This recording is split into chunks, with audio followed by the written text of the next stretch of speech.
maisha ya umilele katika fumbo la Utatu Mtakatifu, kutazama uso wa Mungu.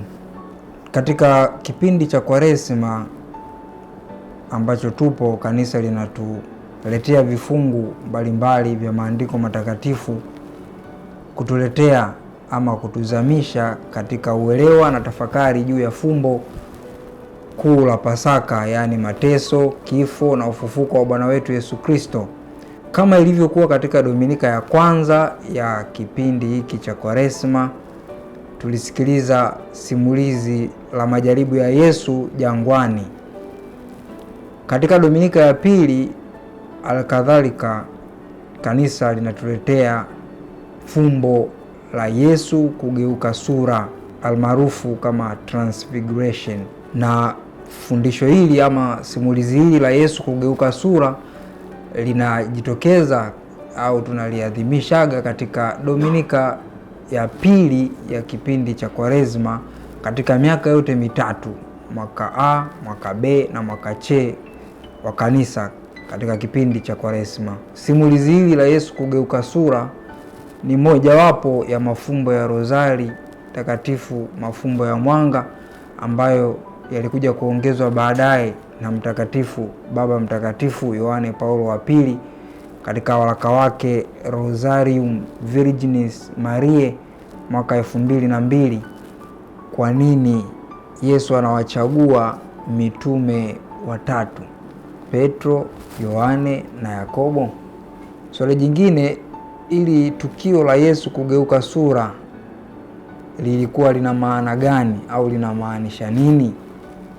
Swali jingine, kwa nini kulitokea uwepo wa Musa na Elia? Uwepo wa Musa na Elia ulimaanisha nini? Petro anapomwambia Yesu tujenge vibanda vitatu, kimoja chako wewe, kimoja cha Elia, kimoja cha Musa, kwa nini Petro alifikia hatua ya kusema hiyo kauli? Lakini swali la mwisho, kwa nini Yesu anawakataza wanafunzi wake wasimwambie mtu yale walioyashuhudia juu ya mlima mrefu faragani? Tukitaka kuelewa maana ya hilo tukio la Yesu kugeuka sura, ni turudi katika mzizi wa neno lililotumika. Neno lililotumika katika lugha ya Kigiriki ama Kiyunani ni metamorphoo, likiwa na maana ya mabadiliko makubwa ya ndani. Mabadiliko makubwa ya ndani, sio mabadiliko ya nje. Pengine ilikuwa pia ni ufunuo wa utukufu wa Bwana wetu Yesu Kristo kati ya wale mitume, kati ya wale wanafunzi Petro, Yohane na Yakobo. Pengine hata sisi katika kipindi hiki tunaalikwa kuwa na hayo mabadiliko makubwa ya ndani. Kwa nini Yesu anawachagua Petro, Yakobo na Yohane na si wanafunzi wengine 12? Tukirudi katika kitabu cha Kutoka sura ya 24, tukio hilo lilitokea pale ambapo Musa pia alipanda mlimani kwenda kuongea na Mungu. Na anapopanda mlimani kwenda kuongea na Mungu, anawachukua watu watatu. Anamchukua Haruni ambaye alikuwa ni kuhani mkuu pamoja na watoto wake wawili. Kuna ulinganifu pia hata katika tukio hilo la Yesu kugeuka sura. Anapanda katika mlima, anawachukua watu watatu, Petro, Yakobo na Yohane nduguye. Petro ambaye baadaye anakuja kuwa kuhani mkuu, Baba Mtakatifu wa kwanza, kiongozi wa kwanza wa kanisa. Na jambo la pili linaloonyesha ulinganifu wa tukio katika Agano la Kale, tukirudi katika kitabu cha Kutoka sura ya 34, tunaona Musa anapopanda mlimani anaenda kuongea na Mungu. Anapoenda kupewa maagizo, amri za Mungu, anaposhuka uso wake unakuwa unang'aa sana, isiyo kawaida, mpaka wale wana wa Israeli wakamwogopa. Katika tukio la kung'aa sana uso wake Musa, ni tukio ambalo pia Yesu uso wake uling'aa, mavazi yake yakabadilika, yakametameta. na kung'aa huko kunaonyesha utukufu, ile hali ya uwepo wa Mungu katikati yao. Sasa tofauti kati ya Yesu na Musa, Musa ameng'aa au amepata ule utukufu kutoka kwa Mungu. Yesu anatoa ule utukufu wake kutoka ndani yake mwenyewe, kwa sababu yeye alikuwa ni Mungu kweli na mtu kweli. Kwa hiyo kama Mungu anadhihirisha utukufu wake katikati ya wale mitume na kuonyesha tukio hili la kugeuka sura ni ufunuo wa utukufu wa Mungu. Baada ya tukio lile, wingu likashuka mpaka mitume wakaogopa, wakaanguka kifulifuli, na sauti ikatoka ikisema, huyu ndiye mwanangu mpendwa wangu ninayependezwa naye. Pengine hiyo lugha ya wingu na sauti vilimaanisha nini? Wingu na sauti vinamaanisha uwepo wa Mungu katikati ya watu. Hivyo mitume, kitendo cha kujawa na hofu, kitendo cha kujawa na hilo tetemeko na kuanguka kifulifuli, walielewa kabisa kwamba hapa kuna uwepo wa Mungu. Kwa hivyo ndio maana wakajawa na hofu, kwa sababu ya hiyo huo uelewa pamoja na ufahamu huo kwamba uwepo wa Mungu uliwakilishwa na hilo wingu la utukufu ambalo waliliita kavodi au baadaye wakaliita Shekina, uwepo wa Mungu katikati ya watu. Na kama vile Musa alipopanda juu ya mlima Sinai na kuona utukufu wa Mungu kushuka na kung'aa uso wake, vivyo hivyo Yesu anadhihirisha hilo katika simulizi hili la Yesu kugeuka sura. Kama vile Mungu alivyoongea na Musa juu ya mlima Sinai kupitia lile wingu, vivyo hivyo hapa sauti ya Mungu Baba inasikika kutoka katika hilo wingu ikisema, huyu ni mwanangu mpendwa wangu ninayependezwa naye. Hapa tunaweza kusema kugeuka sura kwa Yesu katika mlima ilikuwa inawakilisha agano jipya. Ilikuwa inawakilisha agano jipya ambalo linatimizwa na Yesu mwenyewe, kwa maana Yesu anakuwa kama Musa mpya, na tukio zima linakuwa ufunuo wa Mungu katika agano jipya.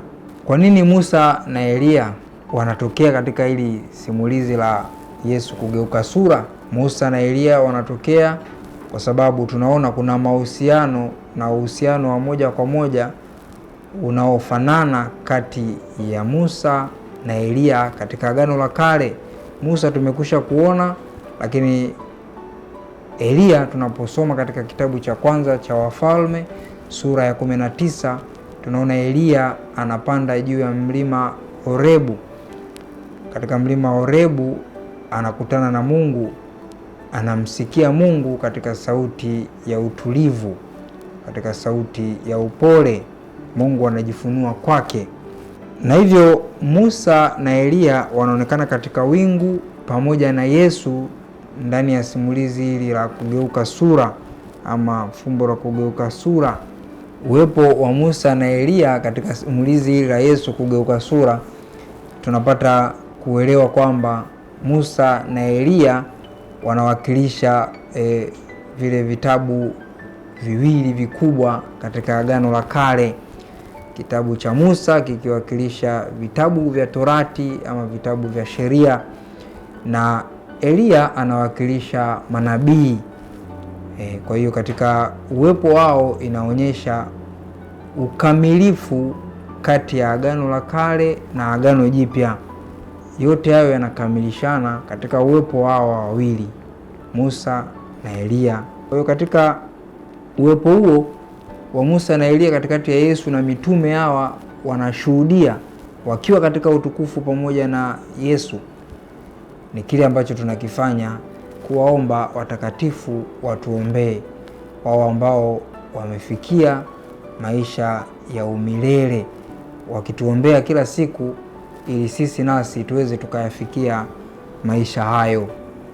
Jambo jingine juu ya uwepo wa wingu pamoja na sauti, tunapata kielelezo kingine ama ushuhuda mwingine wa uwepo wa fumbo la Utatu Mtakatifu, kwamba Utatu Mtakatifu unajifunua katika hili fumbo juu kwamba ile sauti ya Baba kama Mungu Baba, uwepo wa lile wingu kama Roho Mtakatifu, na Bwana wetu Yesu Kristo mwenyewe akiwa ni nafsi ya pili, mwana. Na Mtakatifu Thomas wa Aquino anatuelezea vizuri kwamba sio tu fumbo la ubatizo wa Bwana linatufunulia fumbo la Utatu Mtakatifu, lakini ili simulizi ama fumbo la Yesu kugeuka sura linafunua tena fumbo la Utatu Mtakatifu katikati yetu.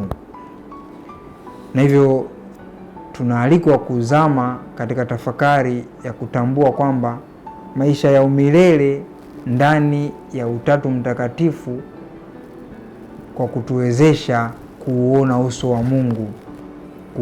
wa Mungu, ambapo katika wimbo wa mwanzo tumesema, moyo wangu umekuambia, e Bwana, uso wako nitautafuta, usinifiche uso wako.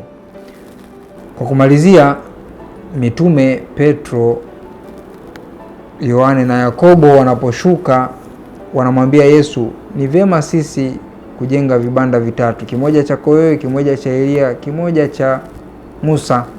Kwa nini walisema vile? Kutokana na ile hali ya utukufu walioipata wakiwa pale katika mlima, iliwafanya wabaki katika hali hiyo hiyo.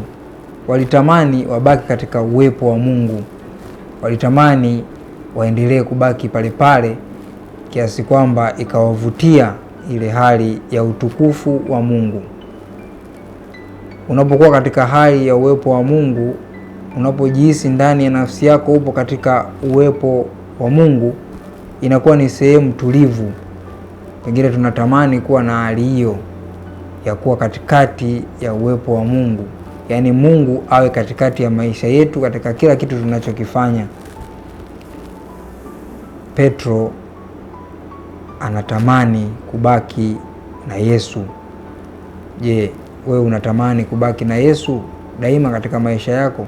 Kipindi hiki cha Kwaresma kikusaidie kubaki na Yesu katika maisha yako, kubaki na utukufu na uwepo wa Mungu katika maisha yako.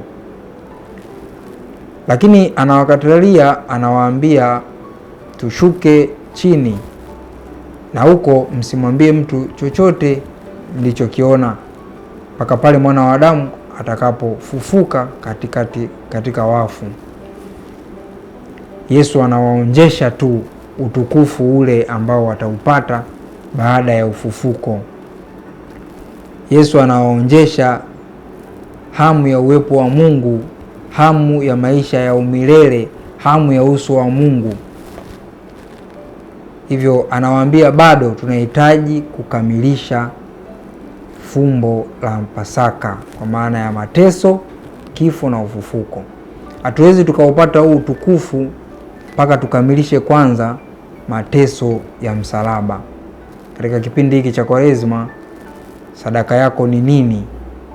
Unatolea sadaka gani? Pengine hata kubadilisha mfumo wa maisha, kuwa na mabadiliko makubwa, kugeuka.